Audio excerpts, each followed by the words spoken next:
टीकाकरण अभियान की शुरुआत हुई, जहां उत्तर प्रदेश में इसको लेकर के काफी उत्साह देखने को मिला। इस सबसे बड़े टीकाकरण अभियान को लेकर के सरकार से लेकर प्रशासनिक आमला इस पूरे अभियान में जुटा रहा। प्रधानमंत्री नरेंद्र मोदी के संबोधन के बाद प्रदेश में वैश्विक महामारी कोरोना वायरस को परास्त करने की जोरदार तैयारी शुरू हो गई। प्रदेश के 317 केंद्रों पर स्वास्थ्य कर्मियों को कोरोना वैक्सीन की पहली डोज दी गई। लखनऊ के बलरामपुर अस्पताल में सीएम योगी आदित्यनाथ ने टीकाकरण अभियान का निरीक्षण भी किया। यहां पर चिकित्सा कर्मियों को पहली डोज दी गई। लखनऊ के साथ ही मेरठ, आगरा, अलीगढ़, गोरखपुर, बरेली, प्रयागराज, कानपुर, सहारनपुर, चित्रकूट धाम तथा मुरादाबाद मंडल में सुबह करीब 11 बजे से व्यापक अभियान शुरू किया गया। लखनऊ के संजय गांधी पीजीआई में निदेशक डॉक्टर आर.के. धीमान ने कोरोना वैक्सीन की पहली डोज लगवाई। उत्तर प्रदेश में टीकाकरण अभियान एक कड़ी चुनौती है, जिसको लेकर प्रदेश सरकार और स्वास्थ्य विभाग की कई टीमें अलर्ट पर हैं। उम्मीद की जा सकती है कि उत्तर प्रदेश में ये अभियान सफल होगा। लखनऊ से वीडियो जर्नलिस्ट अमित साहनी के साथ मैं निकिता सरीन, R9 के लिए। सपा राष्ट्रीय अध्यक्ष अखिलेश यादव की मौजूदगी में आज समाजवादी पार्टी में बीएसपी के कई कद्दावर नेता शामिल हुए। इस मौके पर अखिलेश यादव ने कहा कि आगामी सरकार समाजवादी पार्टी की बनेगी। वहीं कोविड वैक्सीन को लेकर उन्होंने कहा कि कोविड वैक्सीन जब उनकी सरकार बनेगी तो फ्री में लगवा लेंगे। सपा राष्ट्रीय अध्यक्ष अखिलेश यादव ने आज बीजेपी सरकार पर करारा हमला बोला। राष्ट्रीय अध्यक्ष अखिलेश यादव ने दावा किया कि केंद्र और प्रदेश सरकार विकास को गति नहीं दे पा रही है।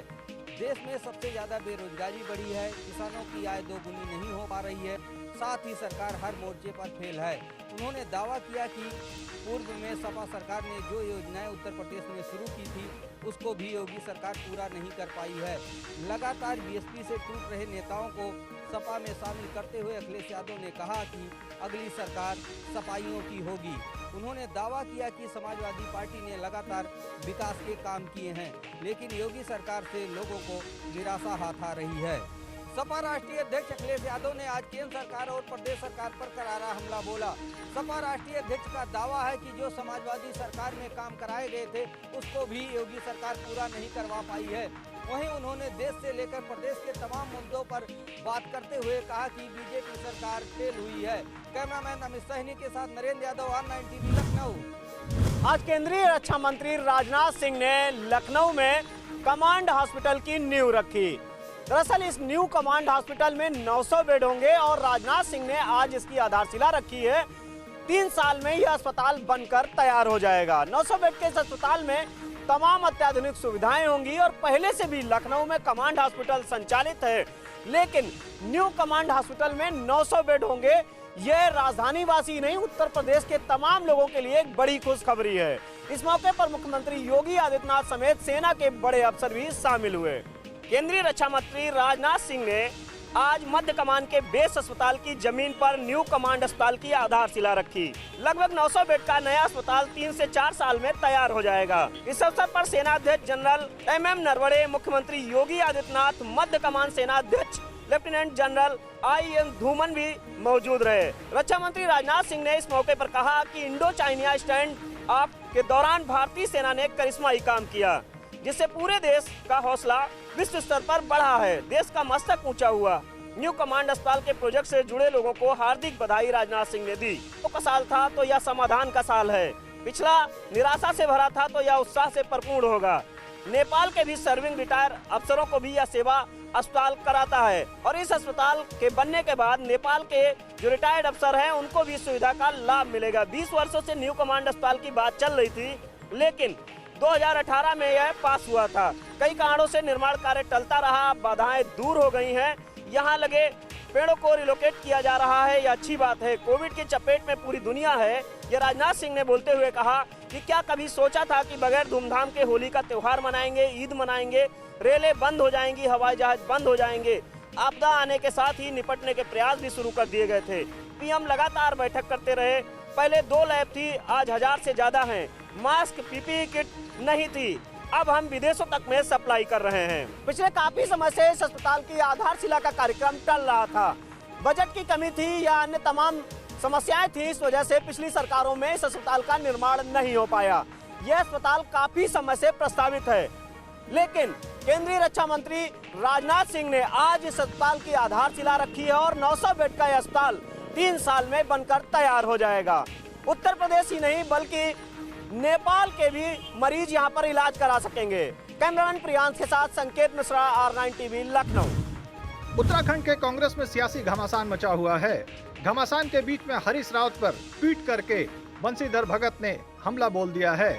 पलटवार करते हरदा ने देर नहीं लगाई। उन्होंने भी कई सवाल बंशीधर भगत जो प्रदेश अध्यक्ष हैं बीजेपी के, उनसे सवाल दाग दिए हैं। कांग्रेस के अंदरूनी घमासान के बीच हरीश रावत भाजपा को फ्री हैंड नहीं देना चाहते। हरीश रावत के बयान पर लगातार पलटवार कर रहे भाजपा के प्रदेश अध्यक्ष बंशीधर भगत पर हरदा ने कटाक्ष किया है। एक ट्वीट हरदा ने बंशीधर भगत पर कर दिया है।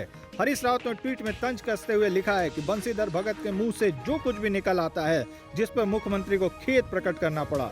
बंशीधर जी आजकल मुझसे पूछते रहते हैं कि आपने कितनी अपने कार्यकाल में नौकरियां दी, गैरसैंण को लेकर आपने क्या विकास कराया। इस पे हरदा चुटीले अंदाज में ट्वीट में लिखते हैं, भगत जी यदि सब कुछ मैंने ही कर दिया होता तो आपको लाने की जरूरत ही क्या थी। अब 4 साल मुझको हो गए हैं, अब तो आप कुछ कर डालो। हरदा ने ये भी कह दिया कि बंशीधर जी आपकी बातें नाश्ते के टेबल पे हंसने का अच्छा मसाला दे देती हैं। उत्तराखंड की सियासत में अब हरीश रावत और बंशीधर भगत के बीच में जुबानी जंग शुरू हो गई है।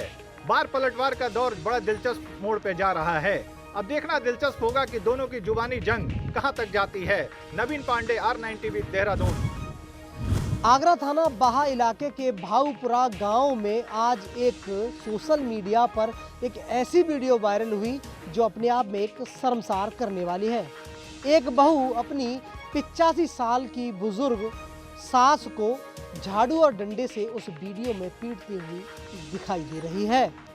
आगरा जनपद के बाहा तहसील के भाऊपुरा गांव का एक वीडियो सोशल मीडिया पर वायरल हो रहा है, जिसमें एक महिला खाट पर लेटी हुई बीमार बुजुर्ग महिला को बेरहमी से पीटती दिख रही है। दरअसल वीडियो में हैवानियत करती दिख रही महिला वृद्धा के बेटे की बहू है और बताया जा रहा है कि आए दिन वो अपनी सास को ऐसे ही प्रताड़ित करती रहती है।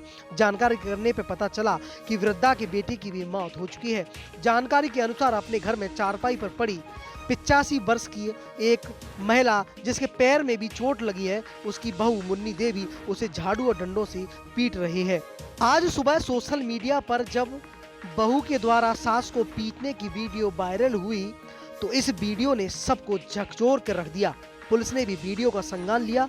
इंस्पेक्टर बाहा विनोद कुमार भाऊपुरा गांव पहुंचे और गांव जाकर पूरे मामले की जानकारी की तो पता चला कि जिस वृद्ध महिला की पिटाई की जा रही है वो मानसिक रोग से पीड़ित है। वो घर से अक्सर करके चली जाती हैं। इसी को लेकर बहू ने उनके साथ ऐसा सलूक किया है। लेकिन सवाल ये उठता है कि अगर मानसिक रोगी हैं तो उनके साथ ऐसा सलूक क्यों किया जा रहा है। फिलहाल पुलिस उस बहू को गिरफ्तार करने के बाद उनसे पूछताछ करेगी और उसके बाद विधिक कार्रवाई की जाएगी। जब यह वीडियो सोशल मीडिया पर वायरल हुई तो जिसने भी इस वीडियो को देखा वो हर व्यक्ति झकझोर कर रह गया। हर कोई स्तब्ध है कि कोई बहू अपनी सास के साथ ऐसी क्रूरता कैसे कर सकती है। फिलहाल इस वीडियो के वायरल होने के बाद पुलिस ने इस पूरे मामले को संज्ञान में लिया और आनन फानन में पुलिस उस वृद्ध महिला के घर पर पहुंची। फिलहाल जो बहू उस वृद्ध महिला को पीटती हुई उस वीडियो में दिखाई दे रही है वो अपने मायके चली गई। फिलहाल पुलिस उस महिला को अपने पास बुला रहे हैं और बुलाने के बाद उससे पूछताछ की जाएगी और उसी के बाद पुलिस इस पूरे मामले में विधिक कार्रवाई करेगी। अलीगढ़ में आज फिर एक बार रफ्तार का कहर देखने को मिला है। 1 दर्जन से अधिक वाहन कोहरे के चलते आपस में टकरा गए। हादसे में 2 कार और एक बस मौके पर धू कर जल गई। घटना में लगभग 1 दर्जन से अधिक लोग घायल हैं, जिन्हें नोएडा के निजी हॉस्पिटल में भर्ती करा दिया है। आपको बता दें, टप्पल थाना इलाके के जिकरपुर गांव के पास यमुना एक्सप्रेसवे पर उस वक्त चीख पुकार का माहौल खड़ा हो गया जब घने कोहरे के चलते बस और कारें आपस में टकरा गईं। बताया जा रहा है 1 दर्जन से अधिक वाहन आपस में टकराए थे। घटना की सूचना पर थाना अध्यक्ष टप्पल के अलावा क्षेत्राधिकारी खैर मौके पर पहुंच गए। तत्काल घायलों को इलाज के लिए नोएडा के कैलाश हॉस्पिटल में भर्ती करा दिया है।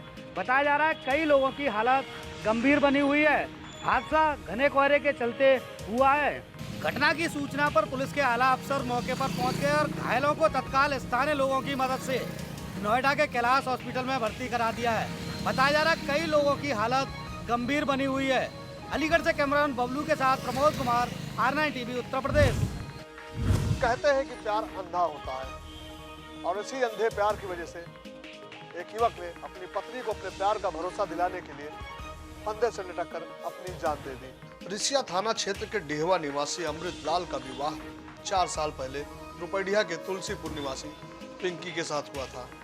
अमृतलाल पिंकी से बेपनाह प्यार करता था, लेकिन पिंकी अपने पति के जज्बातों से खेलती रही और प्रेमी संग आंखें चार करते हुए पति को धोखा देती रही। 3 माह पहले पिंकी अपने प्रेमी के साथ फरार हो गई।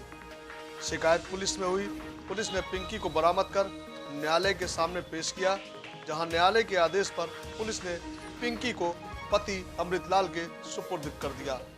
इसके बाद भी पिंकी अपने प्रेमी के चक्कर में लगी रही और पत्नी अपने पति को ही राह में रोड़ा मानकर उसे हटाने की खतरनाक साजिश रचती रही। उसने जानबूझकर पति को प्यार का भरोसा दिलाने के नाम पर फांसी के फंदे पर लटकने की ख्वाहिश जाहिर की। अमृतलाल अपनी पत्नी से इस कदर बेपनाह मोहब्बत करता था कि उसने पत्नी की बात को भी नकारा नहीं किया और खुशी खुशी फांसी के फंदे पर लटक गया। फंदे पर लटकने के दौरान तड़प तड़प कर अमृतलाल की मौत हो गई और पत्नी पिंकी सामने बैठकर उसकी मौत का नज़ारा देखती रही। घटना की जानकारी जैसे ही परिवारजन को मिली, पूरे परिवार में कोहराम मच गया। सूचना पर पुलिस मौके पर पहुंची। जांच पड़ताल के दौरान मामला प्रेमी को पाने के चक्कर में पति की जान लेने का उजागर हुआ। इसके बाद पुलिस ने पिंकी पर आत्महत्या के लिए उकसाने का मुकदमा दर्ज कर उसे गिरफ्तार कर लिया। पुलिस ने पत्नी पिंकी को जेल भेज दिया है, लेकिन पूरे मामले में जिस तरह एक पत्नी ने प्रेमी की चाहत पर पति के साथ खिलवाड़ किया, वह घटना कहीं न कहीं रिश्तों को शर्मसार करने वाली भी हो गई। रिसिया थाना क्षेत्र के डेहवा निवासी अमृतलाल का विवाह रुपैडिया थाना क्षेत्र के तुलसीपुरवा निवासी पिंकी से 4 वर्ष पूर्व हुआ था। शादी के 4 वर्ष बाद भी पति पत्नी के बीच प्रेम नहीं उजागर हो पाए।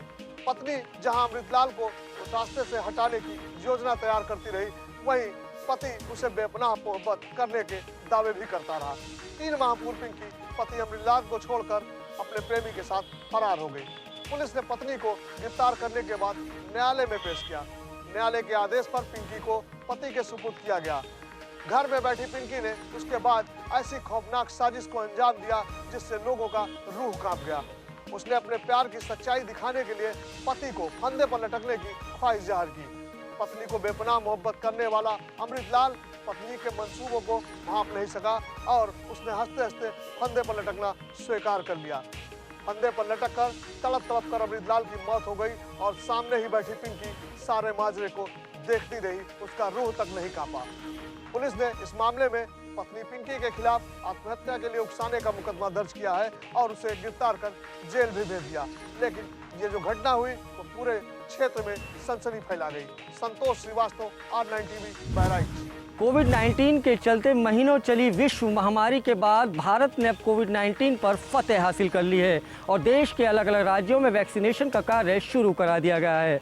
उत्तर प्रदेश के कानपुर देहात में वैक्सीनेशन के 3 सेंटर बनाए गए, जहां पर कुल 300 स्वास्थ्यकर्मियों को सकुशल टीका लगाया गया। भारत सरकार द्वारा पहले चरण में कोरोना वॉरियर कहे जाने वाले स्वास्थ्यकर्मियों को ही रखा गया है। यह तस्वीरें कानपुर देहात के 3 अलग अलग कोविड वैक्सीनेशन डेस्क की हैं, जहां सुबह 10 बजे से ही स्वास्थ्यकर्मियों को टीका लगाने की कवायद शुरू कर दी गई थी।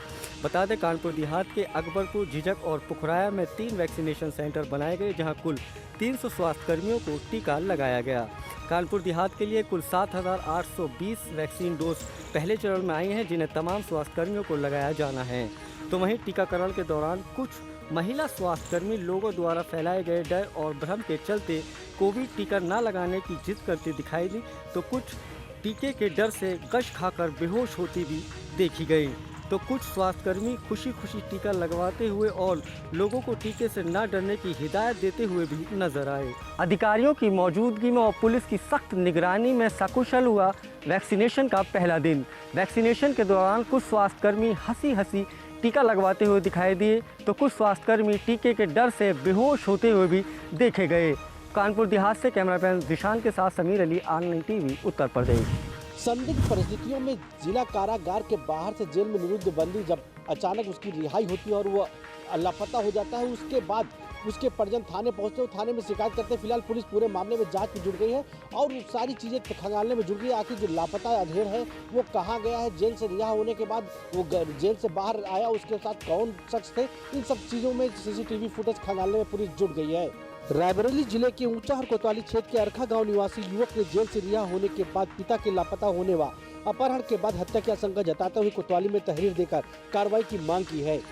पीड़ित राम कुमार गुप्ता ने कोतवाली में दी गई तहरीर में बताया कि उसके पिता फूलचंद गुप्ता पिछले महीने की 20 तारीख को NDPS एक्ट के तहत जिला कारागार में बंद हुए थे, जिनकी रिहाई न्यायाधीश के निर्देश पर 14 जनवरी की शाम 7 बजे होनी थी। लेकिन जब हम लोग 7:30 पर जिला कारागार पहुंचे तो पिताजी नहीं मिले और काफी खोजबीन के बाद भी अब तक पिताजी का कोई पता नहीं चल पाया, जिसको लेकर हमें आशंका है कि पिताजी के अपहरण के बाद किसी ने हत्या कर दी है।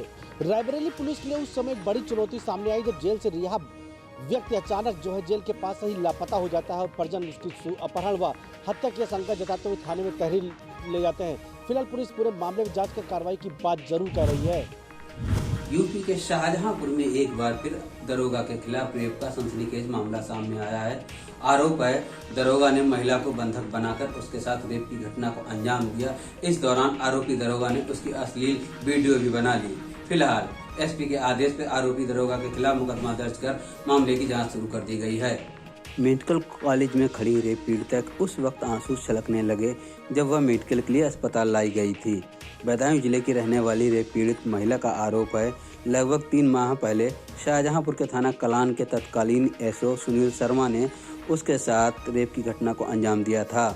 उस समय इस दरोगा का महिला के साथ वीडियो कॉलिंग का एक अश्लील वीडियो भी वायरल हुआ था, जिसके बाद पुलिस ने आरोपी दरोगा के खिलाफ मुकदमा लिखा था और दरोगा को निलंबित कर दिया था। लेकिन जांच के बाद उस मुकदमे में पुलिस ने FIR लगा दी और आरोपी दरोगा को भी बहाल कर उसे जलालाबाद थाने में तैनाती दे दी। पुलिस की FIR के खिलाफ रेप पीड़िता ने कोर्ट में पैरवी शुरू कर दी थी। रेप पीड़ित महिला की तरफ से महिला थाने में दरोगा के खिलाफ दर्ज FIR के मुताबिक जब महिला कोर्ट से वापस अपने घर जा रही थी तभी आरोपी दरोगा सुनील शर्मा, जो कि समय जलालाबाद थाने में तैनात हैं, ने तमंचे के बल पर महिला को जबरन अपनी गाड़ी में डाल लिया और नशीला पदार्थ देकर सुनसान जगह पर ले जाकर उस पर मुकदमा वापस लेने और कोर्ट में पैरवी न करने का दबाव बनाया। फिर उसके साथ दूसरी बार रेप की घटना को अंजाम दिया। इस घटना के बाद रेप पीड़िता ने दरोगा की शिकायत जिले के आलाधिकारियों से की। जब न्याय नहीं मिला तो मजबूरन महिला को योगी दरबार का दरवाजा खटखटाना पड़ा, जिसके बाद महिला थाने में दरोगा के खिलाफ रेप सहित गंभीर धाराओं में मुकदमा दर्ज कर लिया गया। वहीं पुलिस के आलाधिकारियों का कहना है पीड़ित की तहरीर पर मुकदमा दर्ज कर लिया गया है और पूरे मामले की जांच की जा रही है। भले ही पीड़िता की तहरीर पर महिला थाने में आरोपी दरोगा के खिलाफ गंभीर धाराओं में मुकदमा दर्ज कर लिया गया हो, लेकिन यह देखने की बात होगी कि आरोपी दरोगा के खिलाफ कब तक कार्रवाई हो पाती है। शाहजहांपुर से कमलेश शर्मा, R9 TV, उत्तर प्रदेश।